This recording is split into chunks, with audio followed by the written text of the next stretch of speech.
તો next change the imperative sentence into passive, એટલે જે આજ્ઞાર્થ વાક્યો છે એનું આપણે શું કરવાનું છે, પેસિવ એટલે કર્મણીમાં રૂપાંતરણ કરવાનું છે.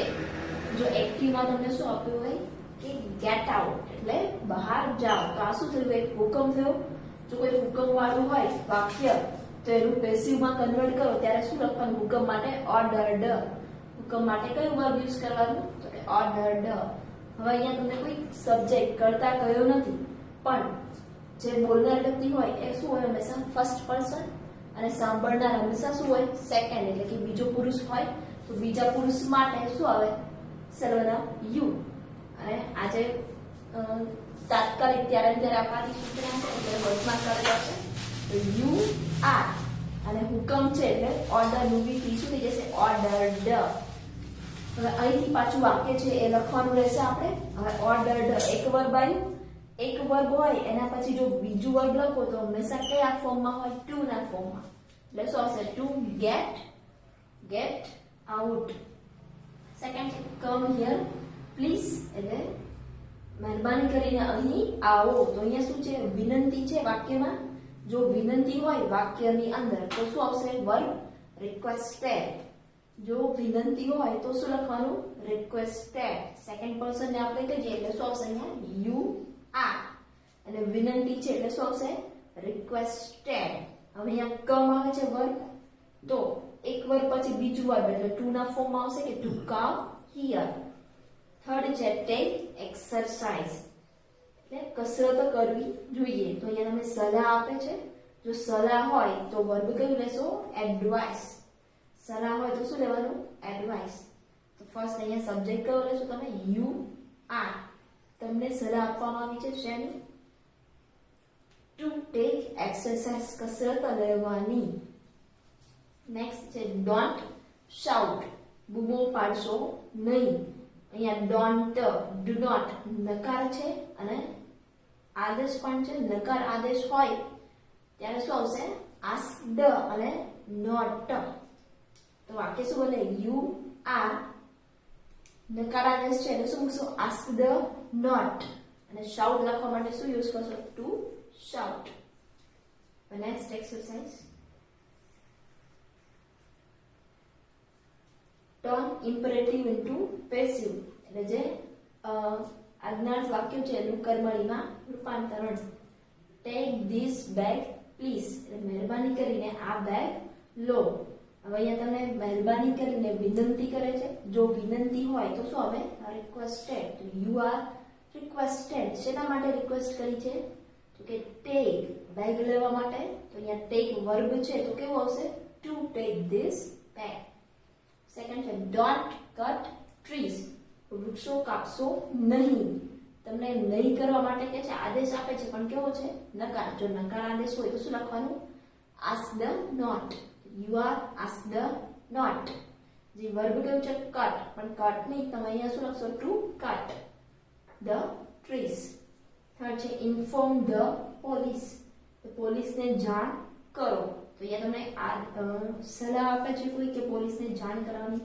જો સલાહ હોય તો શું આવે, એડવાઇસ, એટલે યુ આર એડવાઇસ્ડ. પછી ઇન્ફોર્મ છે તો શું આવશે, two inform the police. Fourth છે ટેક ધીસ મેડિસિન, આ દવા લો. અહીંયા તમને હુકમ કરે છે કે આ દવા લો જ અથવા તો લેવી જ પડશે. તો હુકમ હોય ત્યારે શું આવે, order. You are ordered to take this medicine. Next, passive to active. હવે અત્યાર સુધી આપણે એક્ટિવ ના વાક્યનું શું કરતા હતા, પેસિવ. પણ હવે શું કરવાનું છે, પેસિવ ના વાક્યનું કેમાં કન્વર્ટ કરવાનું છે, એક્ટિવમાં. તો they were punished by the teacher. તો આનું ટ્રાન્સલેશન શું થાય, તેઓને શિક્ષક દ્વારા પનિશમેન્ટ મળી. અહીં ધે એ શું બનશે, આ ધે છે એ શું બને, પેસિવ નો કરતા. પેસિવમાં વાક્ય કન્વર્ટ કર્યું આપણે, આ કન્વર્ટ પેસિવ નું છે. તો પેસિવમાં વાક્યની શરૂઆતમાં જે હોય એને શું કહેવાય, નો કરતા. વર્બ કયું છે, તો કે વેર પનિશ્ડ. એ શું છે, અહીંયા જે પેસિવ નું વાક્ય છે એનું ક્રિયાપદ, અને આ જે બાય પછી ધ ટીચર છે એ પેસિવ માટે શું બનશે? કર્મ. ટુ ચેન્જ ઇન એક્ટિવ, આ પેસિવ નું વાક્ય છે અને આપણે એક્ટિવ માં કન્વર્ટ કરવું હોય તો એના સ્ટેપ કયા કયા આવે? ફર્સ્ટ શું આવે કે first change the verb into active. જે તમને અહીંયા વર્બ આપ્યું છે એ વર્બને તમારે કેમાં કન્વર્ટ કરવાનું છે? એક્ટિવ માં. અહીંયા વેર પનિશ્ડ આપ્યું છે, અહીંયા તો V3 છે અને વેર એટલે કયો કાળ આવે? સાદો ભૂતકાળ. તો સાદા ભૂતકાળમાં વેર પનિશ્ડ પેસિવ માં હોય તો એક્ટિવ માં શું થઈ જાય એનું? punished. Then put the dot of passive to the place of object in active. અહીંયા they છે તો એને શું કરી નાખશો તમે? then. અહીંયા જે આ they આપ્યું છે એ શું છે? પેસિવ નો કરતા, તો એક્ટિવ માટે શું બની જાય? કર્મ. એટલે they છે એનું શું થઈ જશે? then કરી ક્યાં મૂકશો? કર્મને સ્થાને મૂકો. then from by plus noun take the subject and put it in subject of active. એટલે by the teacher છે એમાંથી જે by છે એ નીકળી જશે અને the teacher છે એ ક્યાં આવશે? આગળ આવશે, એટલે કે વાક્યની શરૂઆતમાં આવશે. એટલે પહેલા શું આવે? the teacher, પછી જે વર્બ છે એ એટલે punished અને જે કર્મ છે એ એટલે શું આવશે? them. So now let's see exercise. Exercise C, turn into active voice. First છે you are welcome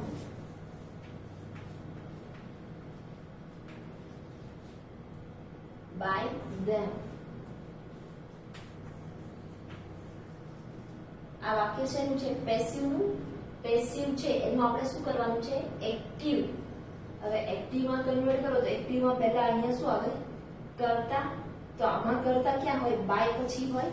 બાય પછી હોય એ શું હોય? કરતા. તો them છે એ ઓબ્જેક્ટ કે કર્મ વિભક્તિ છે એટલે કર્તા વિભક્તિ. કર્મ વિભક્તિ them છે એટલે કર્તા વિભક્તિ શું થઈ જશે? they. હવે વર્બ કયું છે? are welcomed. અહીંયા V3 છે અને એની સાથે શું આવ્યું?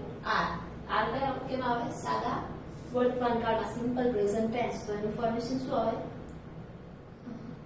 વેલકમ અથવા તો વેલકમ્સ. અહીંયા બે બહુવચન છે તો એની સાથે શું આવે? વેલકમ. અને યુ તો એનું સબ્જેક્ટ કેસ કે object case both are same. શું છે અહીંયા? You. Second,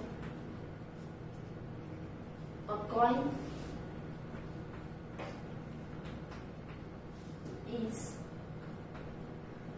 tossed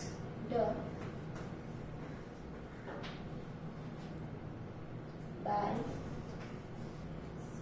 the umpire.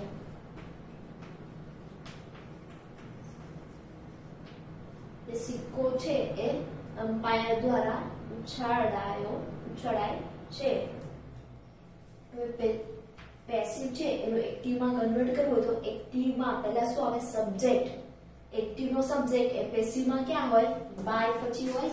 તો બાય પછી જે હોય એ એક્ટિવ માટે શું હોય? સબ્જેક્ટ. એટલે ધ અમ્પાયર છે એ સબ્જેક્ટ આવશે.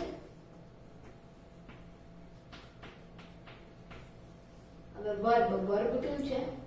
is tossed. હવે અહીંયા તો tossed V3 છે અને એની સાથે શું આવ્યું? is plus V3 એટલે શેનું ફોર્મેશન થયું? Simple present tense. તો સાદા વર્તમાન કાળમાં એક્ટિવ માં ફોર્મેશન શું આવે? તો કે kill or kills. તો અહીંયા toss અથવા તો tosses બે ઓપ્શન હોઈ શકે. હવે અમ્પાયર સબ્જેક્ટ કેવો છે? થર્ડ પર્સન સિંગ્યુલર, બીજો પુરુષ એકવચન છે તો toss નું શું થઈ જશે? tosses. The umpire tosses શું ઉછાળે છે? હવે કર્મ કયો છે? કોઈન. જે પેસિવ નો સબ્જેક્ટ એ એક્ટિવ માટે શું બનશે? ઓબ્જેક્ટ. એટલે શું આવશે? ડાયરેક્ટ અ કોઈન. નેક્સ્ટ,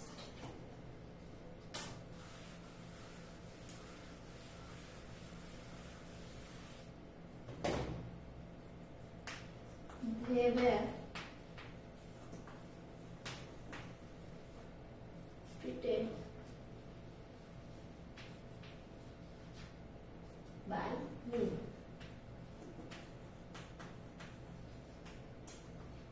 હવે પેસિવમાં બાય પછી શું હોય એક્ટિવ નો સબ્જેક્ટ એટલે એક્ટિવમાં કન્વર્ટ કરવું હોય તો સબ્જેક્ટ ક્યાંથી શોધશો બાય પછી જે હોય એ હિમ એ ઓબ્જેક્ટ કેસ છે તો એનું સબ્જેક્ટ કેસ શું થાય હિમનું હી વર્બ કયું છે વેર ટ્રીટેડ એ V3 અને એની સાથે શું છે વેર તો વેર પ્લસ V3 એટલે કયો કાળ થયો સિમ્પલ પાસ્ટ ટેન્સ અને સિમ્પલ પાસ્ટ ટેન્સ એનું પેસિવ ફોર્મેશન આ તો એક્ટિવમાં શું આવશે V2 તો અહીંયા જે ટ્રીટ વર્બ છે એનું V2 શું થશે ટ્રીટેડ હી ટ્રીટેડ અને જે છે એ અહીંયા પેસિવ નો સબ્જેક્ટ છે તો એ એક્ટિવમાં શું બને ઓબ્જેક્ટ તો ધે એનું શું થઈ જશે they verb next the plants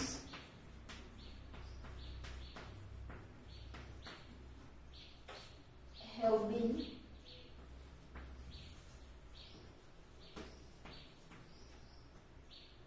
watered by me છોડવાઓ છે એ મારા દ્વારા પાણી પીવડાવાય છે હવે બાય પછી હોય એ સબ્જેક્ટ બને એક્ટિવ માટે અહીંયા મી છે એ ઓબ્જેક્ટ કેસ છે તો ઓબ્જેક્ટ કેસ શું સબ્જેક્ટ કેસ શું થાય મી તો એનું શું થઈ જશે આઈ વર્બ કેવું છે હેવ બીન વોટર્ડ હવે જ્યારે બીન આવે ત્યારે શું હોય હંમેશા પૂર્ણકાળ હવે હેવ હેઝ હોય તો કોઈ હોય પૂર્ણ વર્તમાન કાળ એટલે પ્રેઝન્ટ પરફેક્ટ ટેન્સ તો એક્ટિવમાં ફોર્મેશન શું આવે હેવ હેઝ પ્લસ V3 હવે આઈ છે તો આઈ સાથે શું વપરાય હેવ કે હેઝ તો શું આવે આઈ સાથે હેવ જે વર્બ છે એનું V3 તો watered એનું V3 શું આવશે watered I have watered અને the plant's name છે એ as it is આવશે